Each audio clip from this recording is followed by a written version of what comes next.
Yes, 1st of September. Welcome to everybody along. And whoa, did you guys try to break the internet last night or what? Opening of our sale at midnight last night, and literally the whole server, for those who were up and were on, can tell you it was like, honestly, a snail running a marathon yesterday or this morning. So we're really sorry about the speed, and it appears that everyone else in New Zealand was trying to do the same thing, because obviously we weren't the only business that had this bright idea to throw things open at midnight last night. So thank you so much for those who stayed up late and did some shopping and that were patient. I can tell you that things are definitely moving a wee bit better now. I've been through and been doing some work on the back of the site in the last little bit, and it's been working much better. So if you did try and it was just going too slow for you, do try again now. It's looking great. The stocks are also holding up really well too. And before you ask why wasn't there, it looked like there were some vintage noir shades that looked like they were already sold out. No, they haven't. The stock just hasn't arrived from the mill yet. So do check back. Hopefully that will be getting loaded in the next 24 hours or so, as well as what else will we have? As well as the merinos that I showed you yesterday. We will probably actually load them as a group, and fingers crossed we will have them before the weekend. So that's good news. That's good news. Also, too, we have started getting out all of those orders that have been placed during lockdown. So you should be getting those any day now. So welcome along, and so good to see everybody pouring in this morning. This is just incredible, and we have a whole heap. Welcome to all our brothers and sisters in the Northern Hemisphere. I can see you pouring in right now, which is absolutely fantastic, and this is great because I decided to shake things up heading into week 3, start getting some international guests on and knocking on those digital doors of people that I know. And this is one of them, and we're in another community together, and it's so good to see everybody from that community joined. And also, too, this poor young lady got outed in the Skeinz newsletter several months back, and I just didn't think to tell her. I just posted it anyway, and that is the fantastic Tabitha from Murder Knits, fresh from the West Coast in the USA. How are you? Good. How are you? Thank you for having me. Yeah, I'm so excited to have you. Charles popped in to say hi last week, and everyone was like, "We want you back, Charles," because he's been on a few times. And then I suddenly thought, who else can I get? Who else can I get? And don't worry, and I know Cheryl isn't watching live, but she will be watching this later. This is me just telling you, Cheryl, I could be knocking on your door next as well, which is the wonderful Cheryl Beckerich, who you have test knit for, and that is there, which is how many of you, Tabitha looks familiar. That is because it was her smiling face in the gorgeous Southlander cabled swancho by Wiseel's Knits, which went out in our newsletter, which you test knit. I did. I know. It's I tell you what, we love that design. We love it so much. It's fabulous. It's always cold and windy where I live, so I wear it year round. Yeah. So let's start with that. Tell us a little bit more about you. Whereabouts in the US are you, and how did you start your knitting journey? So I live on the Oregon coast in a really small town. I live very close to the ocean. I can see water from my house. And I started knitting 22 years ago. My pastor's wife taught me to knit when I was 10. So I'm 32. And I used to ride the bus to her house after school, and she taught me to knit, and the rest is really history. Yeah, and it's amazing how we get started on those journeys, isn't it? You know, my grandmother taught me to crochet when I was 4, and I'm from a really small rural area, like really small. Like the entire school I went to was at the time about less than 60 children, and that's like K1 through 8, as I think it was back then. Yeah, it was really small, and we learned how to knit at school. It was part of the curriculum, like as part of arts and crafts. So yeah, it's so nice to have those people around to teach us, isn't it? You know? Yes. Yeah. So now you do a lot of test knitting. I do. That is mostly what I do, is test knitting. I just finished 2 test knits the other day.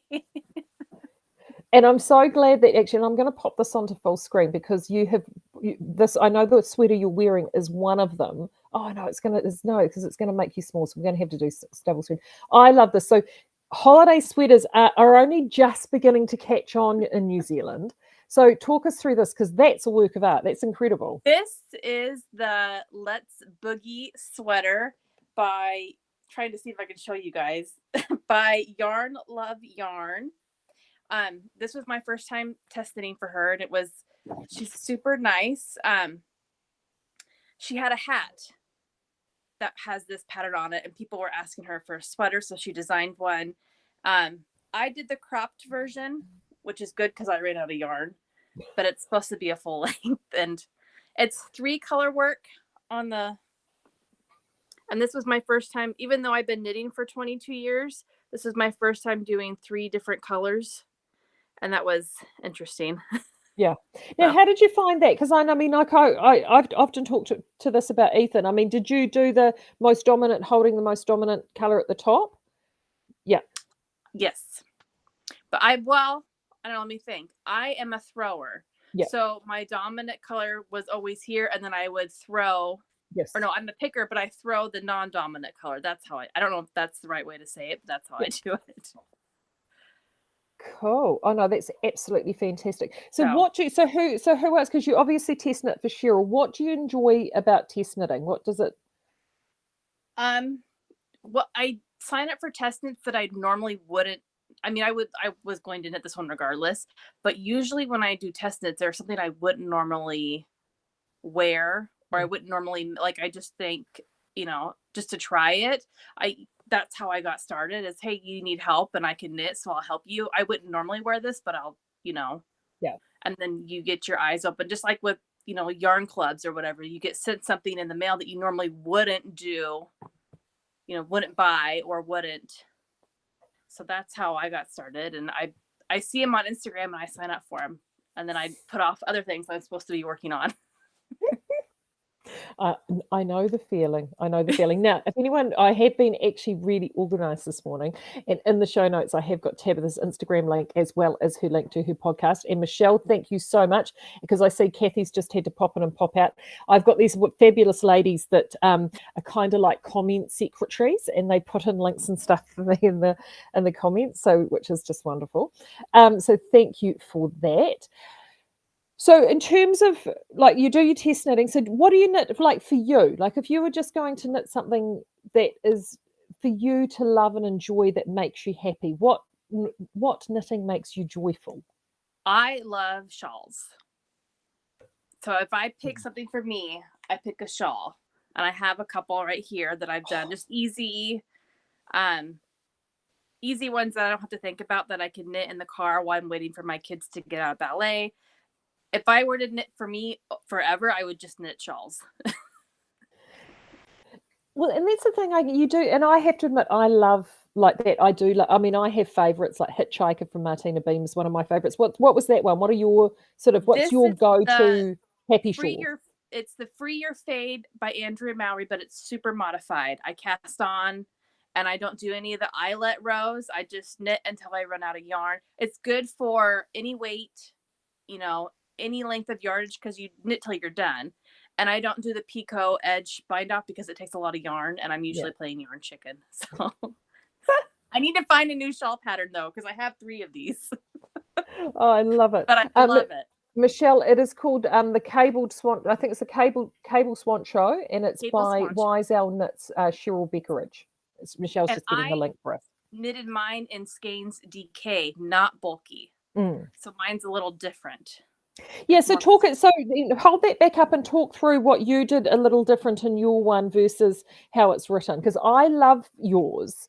I really do. So that's in the goldenrod. Yes.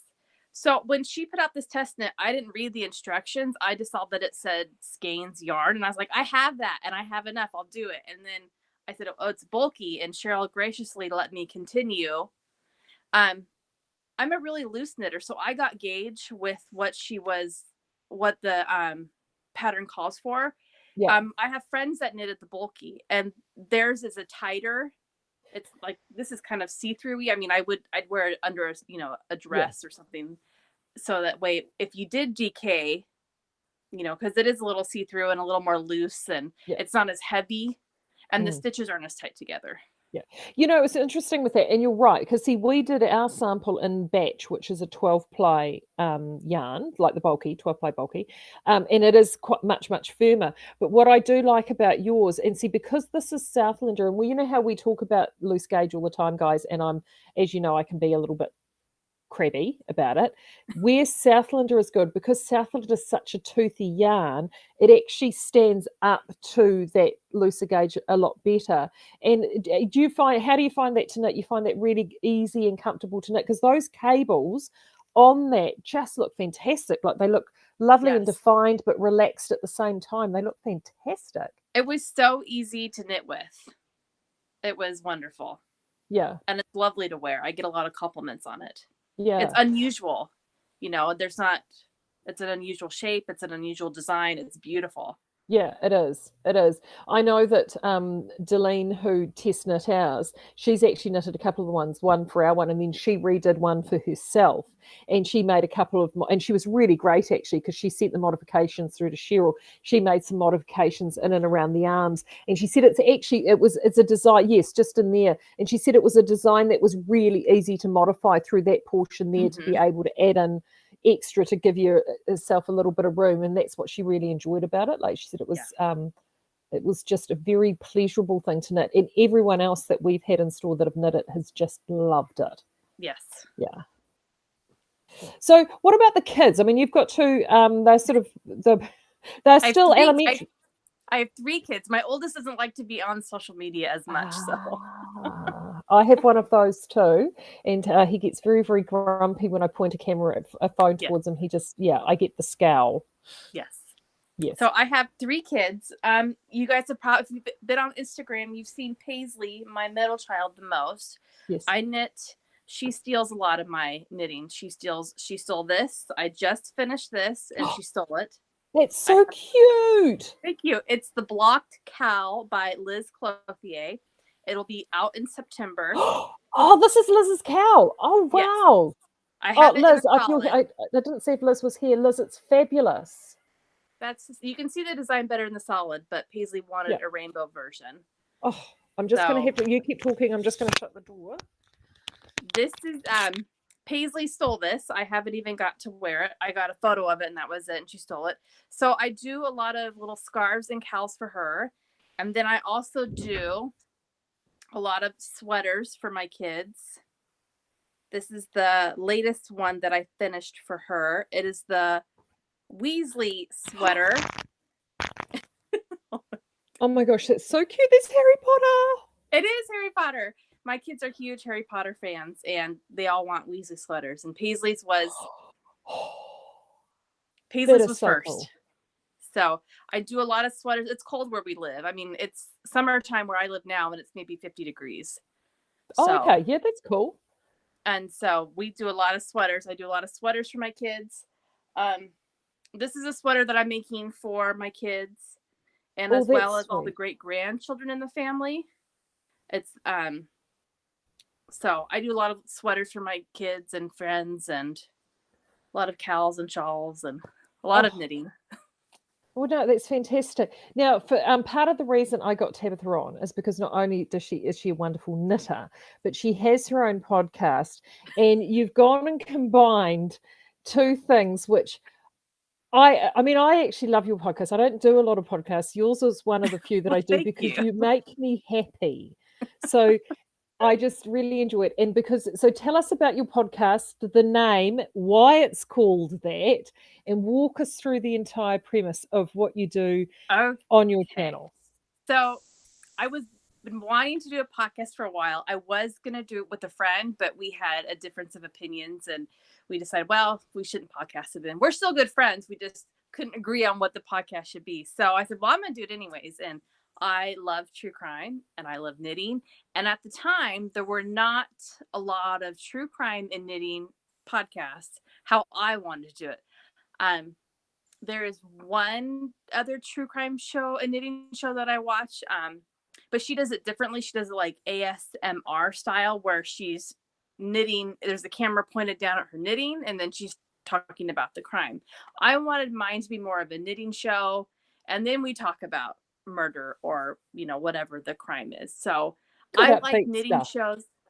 Yes, I like knitting podcasts that isn't just all knitting. There's some other life thrown in. There's some, you know, so it's, you know, I love yarn. I could listen to yarn talk all day, but sometimes it's nice for a break. So the lovely Maria Tuscan, her married name is Murders. And I follow her on Instagram. We talk, and she was jokingly going to change it to Murder, either Murder Yarn or something like that. And we were joking about it. And I remembered, oh, I should, you know, so I emailed her and I asked her, is it okay if I, you know, use this in my podcast, you know, because it is your last name and you did have the idea of changing your business from Tuscan Knits to Murder Knits or something like that. And she gave me the go ahead. I wanted her wishes before I commandeered her idea, and I just went with it. If you've seen any of my shows, you've probably noticed that I have no idea what I'm doing when I'm filming. My kids interrupt me all the time. The dogs are in the background. Why do you think I love it so much? I did have an issue where I lost all my old videos, and I've only been able to resurrect 2 of them. So there is not a lot of true crime on there anymore. I'm going to be filming a new episode very soon once my kids get back in school. So that'll be on there. But my OG fans know there was more true crime at one time, but unfortunately, people decided to be jerks. So slowly building it up, and I talk about knitting and murder and life. And So walk us through so the true, because as I was saying to you before we went live, I mean, in terms of, see, this is New Zealand, so this is a nice little utopia in the southern hemisphere, in the Southern Ocean.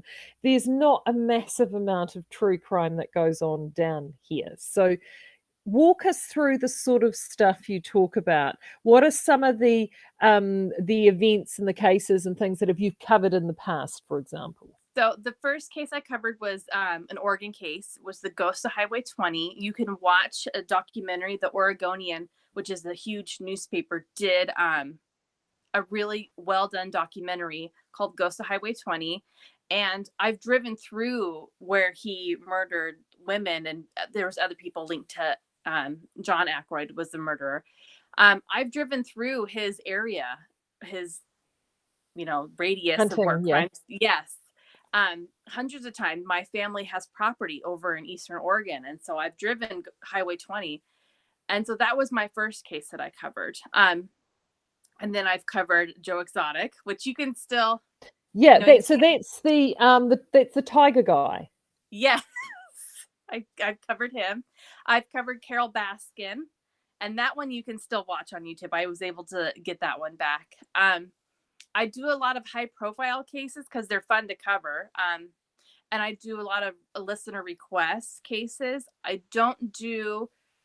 had some requests to do cases that happened in my county, but because it's in my county, I know a lot about them. Yeah. And that's kind of a no-go because some of the people are still out. Yeah. Where so I don't do really local cases. To me, I enjoy, it's going to sound really weird, how do you enjoy murder? But I enjoy cult cases. Yeah. Cases that involve sexual abuse, cases that involve religion.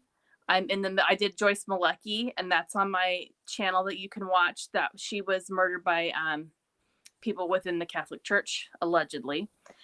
And so I like big cases that people know about, and then I'll do smaller listener request ones as well.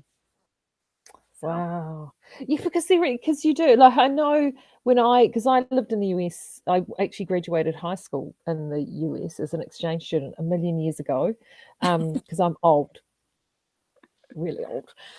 And I was living in Ohio, sort of southwestern Ohio, and there was a really amazing little liberal arts college not too far from the town. It was actually the little town over from the town I lived in, and it was really, really gorgeous. And it's sort of claim to fame is that Charles Manson. That's where Uh-huh. he had either studied or you wanted to study, and I sort of learned a lot about that whole, because that period of time, all of that kind of happened right when I was really little, so I don't sort of really remember that. So and it is a really huge, I guess, because there was that whole period through the 70s where a lot of work got done forensically, like in science and psychologically, that Mm-hmm. has now actually been covered more in popular culture in Mm-hmm. terms of TV. So those sorts of things, I definitely like. Mindhunter, for example, Yeah. is a show that we got here that I really enjoyed, and see, I love a lot of classical. See, I'm a real British. I love a lot of the British crime stuff because that's, we identify a lot with that here, and I do a lot of Scandi sort of stuff, but I've never delved into true crime. And I know I was just saying to you before we came on, one of our colleagues at work, I didn't realize she's right into it big Yeah. time. She loves it. And she sits here and knits and crochets and she's got a, and I've never wondered what she's listening to. And she's listening to these podcasts. It's like, Yes. wow.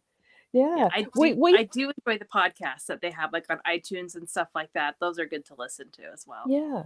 Well, and it's about, I think, having content for when you're knitting, because that's the thing. Yeah. It's so great to have something that you can lose yourself into, Mm-hmm. and I guess it's almost like a documentary, an audible documentary, isn't it? Yeah. Yeah. Yeah. That's amazing. It is so amazing. So, what have you got on the needles right at the very minute? It's for Paisley as usual. Let's see if I can. She read her first chapter book this summer. She picked Charlotte's Web. And so she asked if I would knit her something so she could remember forever. It was so sweet. I almost cried. Remember us reading Charlotte's Web together. And Night Owl Fibers, this is Night Owl Fibers, they had a Charlotte's Web colorway. So I'm making her a Some Pig scarf. And I need to finish it because she wants to wear it on the first day of school. Oh, that is so good. So is that knitted? Is it like a tube in the round? So it's completely, Yes. yeah. Oh, that's adorable. And is it self-striping? Yes, it is. Oh, that's handy. See if I can figure out the camera. There we go. Oh, that's adorable. Yeah. And I have a little pig button, a glazed pig button to close it with. So. Oh, that is so cute. And then what else? Have you got other works in progress? I'm sure there's more than one. Oh, if Joe is watching, my friend Joe, she's in Australia. She is hosting a knit along for a group of our friends, and I am knitting my very first Stephen West shawl. Oh, that looks like dotted rays. No, this is the doodler. The doodle. Oh. I'm awful at pronouncing. So I'm working on this slowly. This one takes a lot of my attention. Yeah, it does. So hold on. I'm just leaning over to the shelf behind me because. Oh, yeah, you're. So I did it when it was a mystery knit along. Oh. Yeah. This part is quite firm. When you get to that part, there can be some sweary words. I had sweary words. Just warning you. Okay, well. Okay, good. Just so you know. So I'm working on this. This one I have to do when my youngest, Waylon, is not at home or he's sleeping, because he's my feral wild child and I have to keep him contained, otherwise he gets into things or jumps off of furniture or rides a dog. And so yeah, boys, I've had two of those. Yes, so I only do this one very seldom, but I'm hoping once school starts and he's in preschool, I'll be able to really get that done for Joe. So I'm working on that, and then I usually have like 20 different things that I'm working on at once, but I've been really good about not doing that. So I only have just those two things on the needles, but I have a bunch of yarn wound up that is waiting to be knit. So go on, show that off. These guys love this. We show and tell. We love show and tell. So this is Waylon, his Weasley sweater, will be green and kind of a cream tweed, and it'll have a W on it for Waylon, but he's getting a Weasley sweater. We listened to Harry Potter on Audible and the car rides and stuff, so he actually likes Harry Potter. So that's on my list of things to make. And then I have more. My friends who said they were going to watch this will laugh because these are my cousin sweaters. I have 8 more to make. So that's just what this is. And then I have, this is Potion Yarns. This is her Killer Clowns. I have a sweater's worth, or a t-shirt sweater's worth for my size, that I'm going to make myself a t-shirt out of this soon. But I have a couple test knits coming up for Liz. I have 2 sweaters. You and Di, another Liz, dyed up a special colorway, the She Knits. Is that the one that you did your shawl in just before? Yes. So Liz, I wear bathrobes on some of my podcasts, and Liz, I've had a couple just come in here before saying, "What? No bathrobe?" I know. I'm professional today, guys. Sorry. So Liz Clothier is designing a belted bathrobe style cardigan to send out to the world, and I'm going to test knit it in my special She Knits colorway. I thought I had, it's this without the black, because this one is the zebra yarn. So I have that coming up that I'm going to start soon as she gives me the pattern. And then she has another sweater that she wants me to test knit for her. There's a couple ladies that I always test knit for, no matter what. That's Liz, and then Lisa from Dole Valley Girl Knits. I do her test knits as well. She does a lot of shawls and kids stuff. So So, and this is really great for everybody, because that's part of the thing that we have down here when it comes to, I mean, we've got a few local designers that we support, but when it becomes getting exposed to designers further afield, you often get caught down, like Ravelry. I'm quite convinced now that Ravelry have their own algorithm and certainly funnel people back to what I call the usual suspects, so the Boyland Knits and the Angela Maris and, you know, those really big people. But there are so many more that are actually out there, and that's one of the things that I love about like Cheryl, like we have bought in Cascade Knits, Cascade Yarns, to our store, and of course Cascade is just from a bit further up the coast from you, and on the west coast. And what I love about what they do is they have this incredible pattern support library, which they have on their website. It's all free, and for me, that's where I've actually found a lot of designers, particularly American-based designers, who you don't see on the front pages of Ravelry, but do really amazing stuff. And I just think that's, you know, there are some incredible designs out there. What else? I mean, like who would you? I mean, obviously we adore Cheryl. We love her work. Liz is, I mean, too. Liz is. I love that cow. That's fantastic. Who else do you often pick up and you think, oh, I have to test for and knit for? I just love. Oh well, I've test knitted for Boyland before, and I've test knitted for Farmer's Daughters Fiber for one of their books. I've only been in test knitting for about 2 years now. I've been knitting for a lot longer, but I recently joined social media, and then like my yarn world exploded in 2 years. So before, for 20 years, it was all Red Heart, acrylic, Joanne yarn, and then just whatever I found, you know, books at the library, or, you know, and then I joined Instagram, and my yarn world kind of exploded. And so I've only been test knitting for a couple of years. I've done some bigger names. I've done a lot of smaller names. I prefer to test knit for the smaller, lesser known people. Overall, it's this experience was lovely. She's a larger yarn dyer as far as terms of followers. So Yarn Love Yarn was amazing to test for, but I prefer the smaller designers where you get more one-on-one. It's not a huge Ravelry group. You know, you never have contact with the designer. It's always somebody else, and who knows if they really got your feedback or not. And it's more personable. It's, you know, so Yeah, and it is, there are so many different things that you can go out and test. We've got a couple that people that have asked about the stash in and behind you there. You've got some really interesting stuff there. What are some of your favorites back there? What are some of the things that you love? Well, this is my acrylic pile that I have hidden behind my chair. This is where I have a lot of my blankets for my kids, and I do I I knit blankets for all the grandkids and like for gifts. So that's all of that yarn. But what they're probably seeing is Yeah, all of this. that. That is a crib rail. Bubba outgrew his crib, and I saw on Pinterest a here there. No, they can look at that instead of me. So did you turn that on its side? Did you take the rail off the side of the, yes. the cot and then?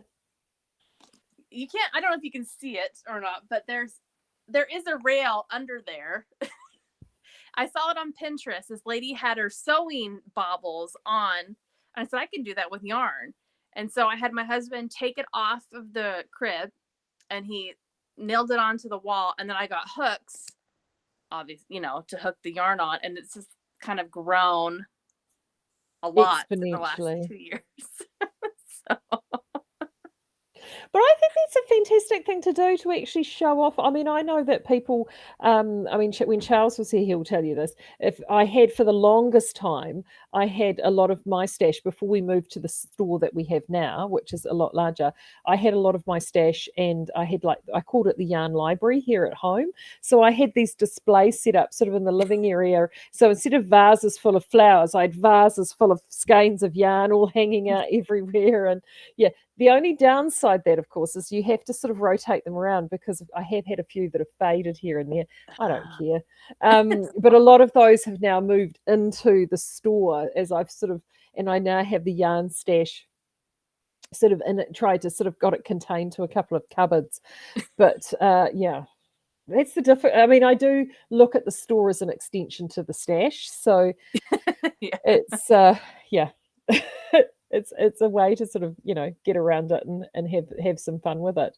Yeah. Oh no, that's just awesome. So what have you got coming up on Murder Knits? What have you got planned in terms of true crime? What are you diving into at the moment? So our next case that I'm going to release is going to be on Sister Kathy Sesnick. And if you've seen the Netflix series The Keepers, then you know a little bit about her. That's a really big case, and so I don't know if I'm going to put that into a two-parter or just do one. And then after that, my pastor is going to come on and talk with me about church abuse, religious abuse, because that's a huge part. That's the reason why Sister Kathy was murdered, was because of the abuse that was going on in the Catholic Church with Father Maskell. And so I wanted to ask him some questions, how do people get over this? Why does this happen? And so those are my next two. And then after that, I'm going to do the Hart family, which is a Pacific Northwest case of two ladies who adopted, I think it was 6 children, and drove off a California highway. That one's really interesting to me. And then after that, I'm going to do, it's also another Netflix special, Wild Wild Country, which is an Oregon case. Uh-huh. The Bhagwan, who is known also as OSHA. It was a religious sex cult that happened in Eastern Oregon.